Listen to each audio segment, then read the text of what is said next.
امریکہ کے اندر ایک آدمی تھا، یہ واقعہ میں نے کسی کتاب میں پڑھا. اس نے لکھا کہ میں کسی کام سے گیا ہوا تھا امریکہ، تو وہاں ساتھ ہی جہاں میں رہتا تھا جس آفس میں، وہاں انگریز بھی تھے، تو ساتھ ہی مسجد بھی تھی. میں ہر 5 وقت کی نماز کے لیے مسجد میں جاتا تھا.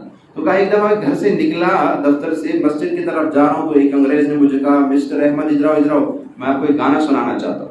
اور میں نے کہا بھائی گانا میں نہ گانا سنتا ہوں نہ میرے پاس گانا سننے کا وقت ہے، اذان ہو چکی، میں نے مسجد میں جانا. اس نے کہا نہیں میں وہ گانا سناؤں گا جو تم روزانہ اسپیکر سے آتا ہے، جو روزانہ میں سنتا ہوں اس مسجد سے، میں تمہیں وہ گانا سناتا ہوں.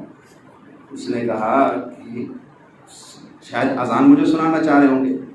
اچھا، اس نے کہا کہ انگریز بڑے ٹینشن میں ہوتے، ڈپریشن میں ہوتے، اور جب ان کو سکون ملتا ہے نا تو وہ کہتا ہے مجھے قدرتی بڑا سکون مل رہا ہے. یہ ان کے ایک جملہ ہوتا ہے بڑا اچھا.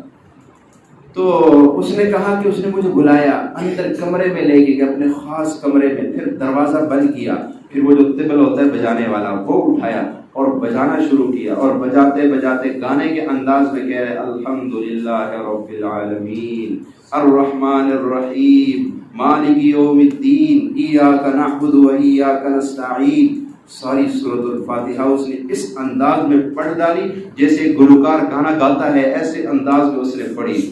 اور پھر کہنے لگا مسٹر تمہیں پتہ ہے یہ گانا جب میں پڑھتا ہوں مجھے سکون ملتا ہے، مجھے راحت ملتی ہے.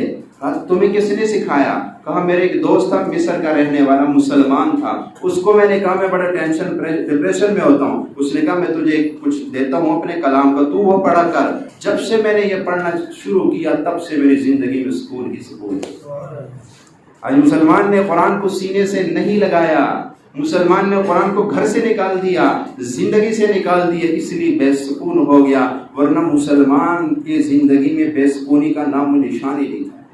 جب اس قرآن کو سینے سے لگایا جاتا، جب اس قرآن کو پڑھا جاتا تھا، جب اس کی تلاوت کی جاتی تھی، جب صبح اٹھ کے ہر گھر سے قرآن کی تلاوت کی، پڑھنے کی، قرآن کی تلاوت کی آواز آ رہی ہوتی تھی.